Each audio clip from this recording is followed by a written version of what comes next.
Assalamualaikum warahmatullahi wabarakatuh. Perkenalkan, nama saya Felia Rahmadani Saputri, NIM 180891. Saya berasal dari kelas olahraga pariwisata, tepatnya pada hari Selasa jam 7 hingga 8.40. Baiklah, kami akan mempresentasikan mengenai hasil observasi kami dan hasil wawancara kami ke olahraga pariwisata para layang yang ada di Padang. Saya Rizky Amriadi, NIM 18089137, kelas olahraga pariwisata, sesi Selasa jam 7 sampai jam 8.40. Dosen pengampu Bapak Ardi Arif. Lokasi wawancara Puncak Gado-Gado, Gunung Padang. Saya Desri Mayumita Hasnah, NIM 18089146, kelas olahraga pariwisata, sesi Selasa jam 7 sampai jam 8.40. Dosen pengampu Bapak Ardi Arif. Lokasi Puncak Gado-Gado, Gunung Padang. Sekian, terima kasih. Saya Muhammad Ismail Mukhtar, NIM 18089248, kelas olahraga pariwisata, Selasa jam 7.00 sampai 8.40. Dosen pengampu Bapak Ardi Arif. Lokasi wawancara Puncak Gado-Gado, Gunung Padang.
Dari UNP gitu, jurusan ilmu keolahragaan, Pak. Jadi di sini yang ingin kami tanyakan yang pertama kali itu mengenai wisata para layang nih, Pak.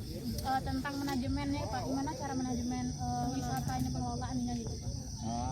Kita para layang ini orientasinya sebenarnya bukan untuk ini gitu ya. Sebenarnya untuk prestasi, lebih terfokusnya ke prestasi. Sedangkan manajemen untuk wisatanya sendiri ya dengan adanya pandemi itu salah satu. Para layang itu salah satunya bonusnya itu olahraga pariwisata. Ya kan, bisa kandel, bisa tempatnya dijadikan tempat wisata gitu. Terus kalau di sini di Kota Padang sendiri itu mainnya ya untuk prestasi sebenarnya. Kita mencetak agar prestasi berarti itu. Urusannya untuk wisata, kami juga tidak menyatakan ini tempat wisata, karena kan ini bukan dikelola untuk wisata. Sebenarnya dikelola untuk olahraga dirgantara, olahraga para layang, olahraga dan boleh. Tapi di sela-sela olahraga itu ada apa namanya itu? Ada yang pengen nyoba? Bukan ada, maksudnya ada mengarah kepada wisatanya. Olahraga dirgantara itu ada yang mengarah olahraga dari segi tandemnya, dari segi lokasinya. Tuh, tapi kita mengklaim bahwa ini adalah tempat wisata, tidak. Jadi berarti Bapak sekarang memanfaatkan gitu peluang selama pandemi ini, berpeluang untuk wisata gitu ya, Pak? Kami juga tempat ini sebelum pandemi juga sudah kami jadikan sebagai tempat latihan. Ya. Jadi ini pengelolaan Bapak kan berarti masih berpeluang itu dimanfaatkan gitu dengan Bapak dijadikan tempat ini sebagai latihan gitu kan, Pak? Ya gitu, betul. Jadi sebagai tempat ini sebagai tempat latihan, orang lain juga bisa menikmati, ya bisa dijadikan tempat wisata, ya monggo. Tapi kami belum mengklaim ini ada tempat wisata, ya tidak mengklaim ini tempat wisata karena pertama ini bukan dikelola oleh pemerintah ataupun perorangan. ini tempat ini bersifat pribadi, jadi masih diserahkan kepada olahraga dirgantara untuk dimanfaatkan sebagai wisata, sebagai olahraga dirgantara. Tapi olahraga dirgantara itu ada sisi-sisi pariwisatanya, seperti mulai dari tandem, tempatnya kan bisa jadi orang kesini jadinya tempat wisata, tapi kami tidak mengklaim ini tempat wisata. Ya. Maksudnya manajemen apanya? Kalau Kalau kan tadi bukan dengan memanfaatkan peluang tadi kan karena kita berpeluang kan. Jadi selama pandemi ini dibandingkan dengan hari biasanya Pak, gimana bentuk dampak wisatanya? Dampak wisatanya, wah kita juga kaget juga, jujur saja kita kaget sejak adanya 2020 ya, ini mulai ramai tempat ini. Biasanya dulu yang terbang biasanya dulu yang hadir di sini setiap hari Sabtu Minggu itu paling cuma nggak lebih dari 10 orang. Ya kita aja.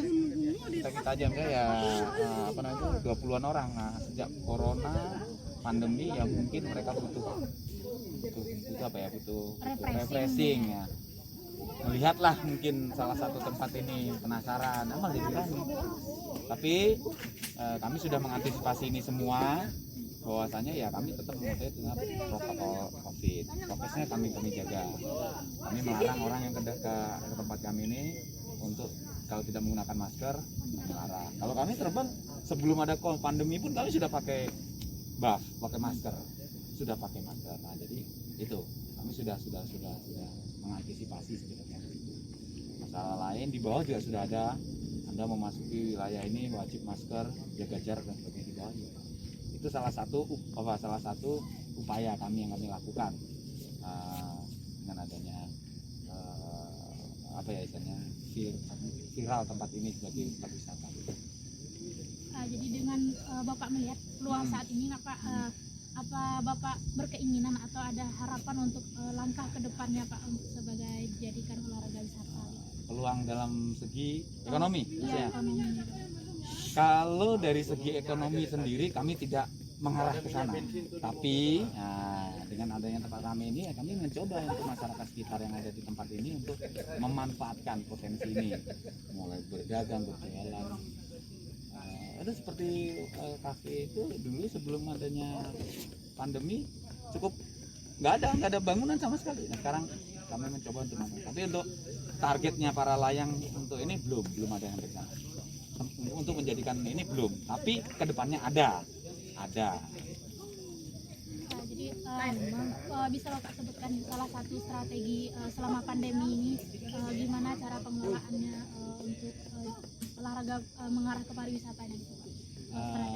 Strateginya sekaligus mengkampanyekan, mensosialisasikan masalah prokes. Ya, sekaligus kita terbang. Berarti sambil nyelam minum air ya Pak? Latihan latihan ya itu betul. Latihan, tapi persentase latihannya jauh lebih tinggi dibanding ini ya. Gitu. Setelah Bapak kan awal mulanya dengan latihan gitu kan, perkembangan apa yang dirasakan sampai saat ini baik dari latihannya atau karyanya atau sebagai wisatanya gitu, apa perkembangan yang terasakan? Terasa sekali.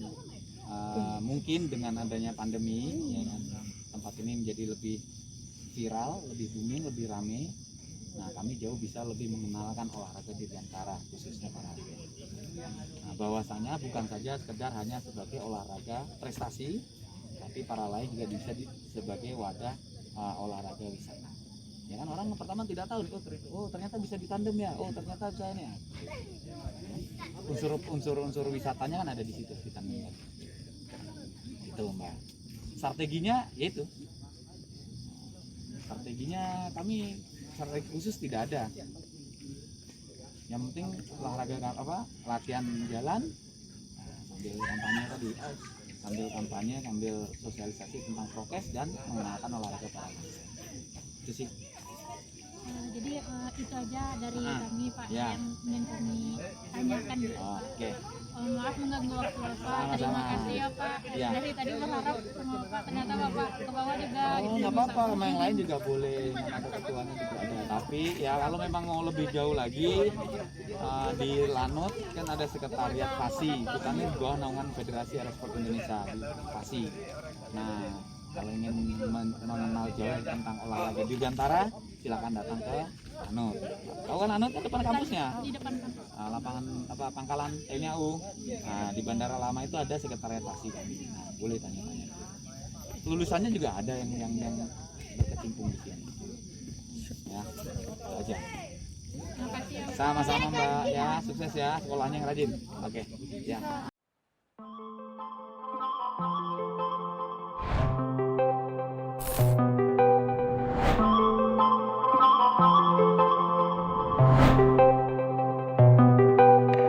I control away the pieces that you gave, betray in a way. Often I'm stuck on my back. How could you do this? We've been through this for a while. Once secure, now it's just gone. Hold me not, give me back my mind. My thoughts that you're taking stop me to care. Could the night help me shut you out? She gave me a lesson not to go tonight, but I already tried.